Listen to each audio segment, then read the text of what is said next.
WWE steal a New Japan champion? Look in my eyes, what do you see?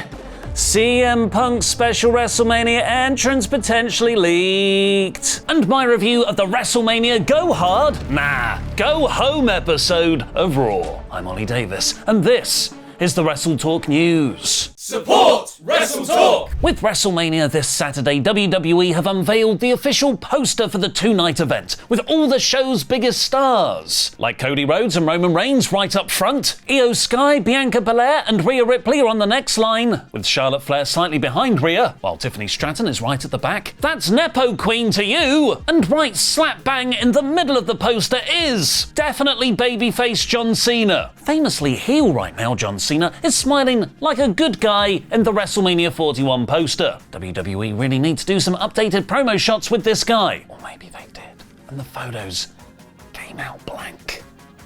Like his soul. If you really look hard at the poster, I'm also told you can just about make out a New Japan champion that WWE just stole. Fightful reported last month that WWE was very interested in New Japan star Jeff Cobb. So much so that he started appearing on the company's internal roster, implying he'd actually already been signed. Cobb joked about this on social media though, and would go on to win New Japan's IWGP Tag Team titles with Callum Newman on the Sakura Genesis show on April 5th. And then on last Friday's Windy City Riot show, he was set up as a challenger to Hiroki Goto's IWGP Championship, as he was scheduled to main event their Dontaku show on the 4th of May. It seemed Fightful's report was premature, and Cobb would be wrestling in New Japan for the foreseeable future. Psych, New Japan, Fightful was spot on and you just lost an active tag team champion. The promotion have announced New Japan Pro Wrestling has come to terms with the departure of Jeff Cobb at his request. With Cobb one half of the IWGP Tag Team Champions, those titles have now been vacated. Cobb's final match in New Japan will take place in Korakuen Hall on April 19th against Hiroshi Tanahashi. New Japan Pro Wrestling profoundly apologizes for the sudden nature of this news and joins fans in wishing Cobb the best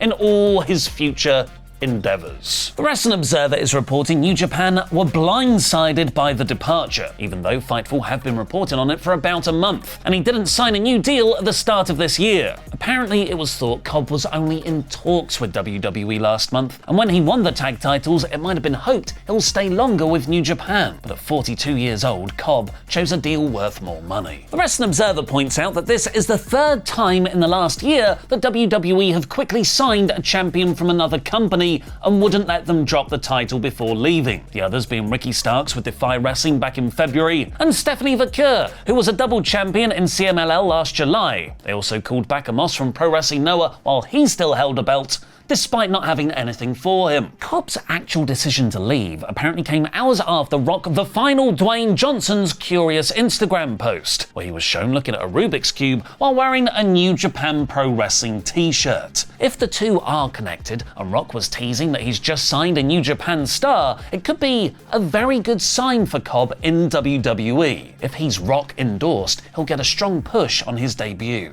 The Wrestling Observer speculate that WWE made him an offer that required him to join very quickly, and that it was only decided in the last few days. The site has been told he won't beat Randy Orton's replacement WrestleMania opponent, so it might be for a Raw after WrestleMania debut, where Kevin Owens might have potentially had plans. But what about actual WrestleMania surprises? Maybe hoping he can start singing on cue this time, there's speculation that the band Living Colour, who sings CM Punk's Cult of Personality entrance theme, will be playing Punk down to the ring in the main event of Mania Night 1 of a buy one get one free extravaganza. On the WrestleMania 41 Vegas Experience page, live music is now being advertised for Friday the 18th, featuring Living Colour, the night before Punk's match. Living Colour have played Punk to the ring before in one of the better live music performances in WrestleMania history at Mania 29 for his match against The Undertaker. Punk also referenced the band on the Go Home Raw when talking to Heyman backstage, where he said, "You look stressed. I'm going to calm you down.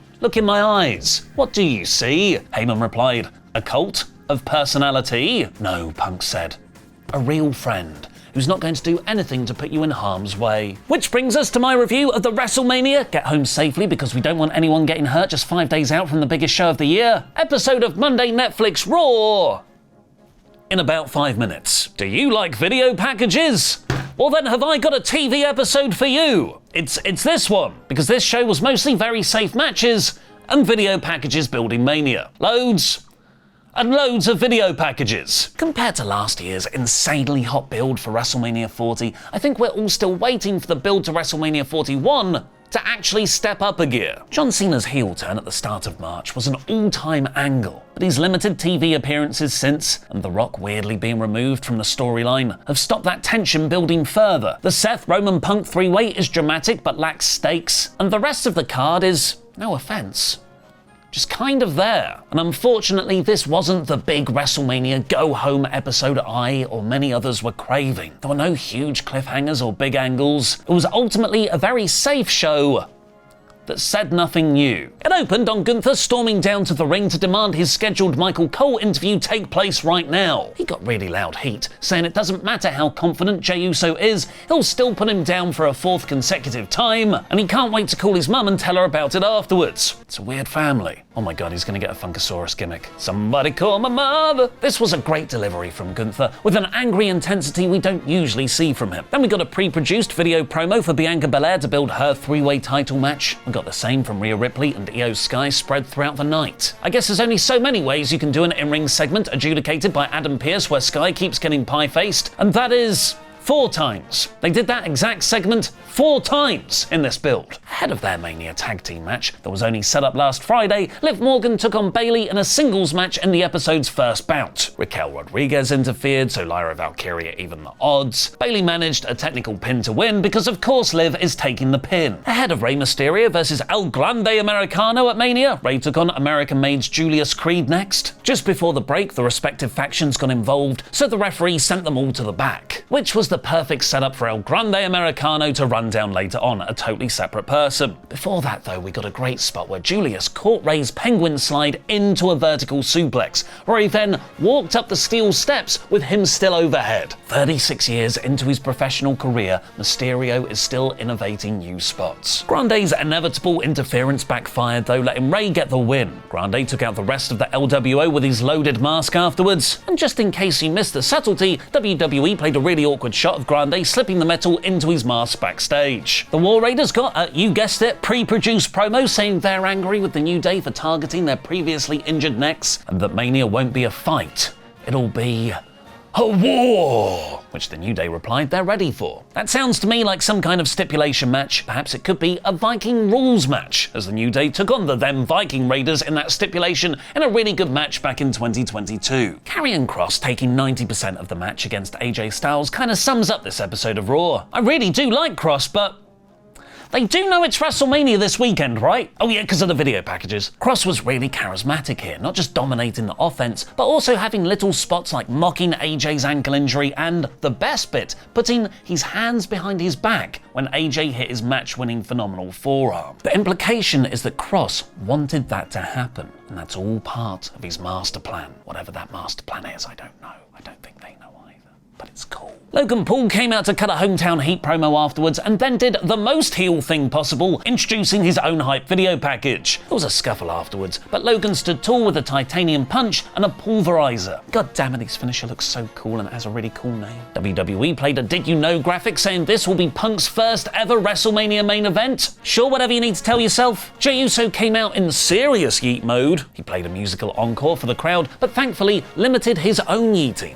Meant he could cut a promo without running out of breath. He said the words very well, but the words, "I'll beat Gunther," were not new. Judgment Day attacked Bron Breakker backstage before Finn Balor took on Penta in a very decent TV match, but it was always a bit hard to get into because with both guys in the fatal 4-way Intercontinental title match this weekend, Penta might as well have chanted, "Zero finish!" Dominic and Carlito appeared at ringside distracting Penta. This brought out Bron to cause a DQ. He speared both Carlito and Dom, which was fun, but Penta ended standing tall. And with 20 minutes left of the show, we got the Heyman on a pool match drama. Heyman had been waiting for Roman Reigns to arrive all night backstage, but Punk sat down to chat to him just minutes before Roman rolled up, so Reigns stormed off to the ring, where a woman's sign in the crowd read, "I will dump my husband for Roman."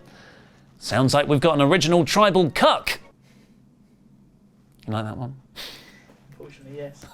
The Sacramento crowd acknowledged Roman, which in his fascinatingly insecure way made him more annoyed that Heyman had betrayed him. Heyman protested he didn't betray his tribal chief, he was simply paying back a favor. But Roman countered that it's him who's paying the true cost of that favor though, and he doesn't owe anyone anything, which is pretty ungrateful for the whole War Games thing, because remember, Roman never turned face. We just cheer him now. Seth Rollins interrupted to say the Night 1 main event is the most important match because the winner will define the future of this industry.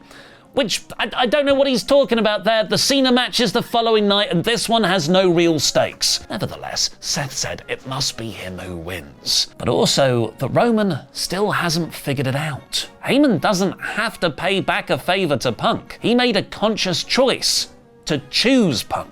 This was great character work from Rollins, again leaning into his character's manipulative architect side. And for a moment, it felt like Roman was going to align with Seth, which could have been a cool underdog dynamic for Punk on Saturday. But Reigns beat him up instead and then shoved Heyman to the ground. Punk ran down for the save, but Roman speared him too. For Seth to end the show standing tall with a moment of chef's kiss, pure wrestling cinema angle, whatever people say on Twitter, doing the Shield chair shot right to the back of Reigns. That was a great callback, but I really wish they'd added some kind of stakes to this match. Like the winner becomes the first #1 contender for whoever wins out of Cody and Cena on night 2. This was a very safe, mostly uninspiring go-home Raw at 67%. For truly inspiring wrestling content, watch Dom and Sully play with themselves in WWE 2K25. It's not what you think. Click the link in the video description below right now to watch that. Here's a clip. Looking I forward to wonder this. if we'll be able to tell who's who. I honestly don't know. We're in San Antonio, Texas. Is this... is that you? I think that's me! Look at me go! Look at this entrance, there's so many fireworks! They're coming up through the ring! Oh! That's really good! That's pretty accurate. That's pretty good. Here I am, I'm ready to go. You're ready to go. Here we go. Very Hollywood. Oh, very Hollywood. Oh, look at you. You've got fireworks before you even come out. Oh, yeah. Dom the Bomb Allen. Allen. Yeah. Look at me! Look at me! I think I should...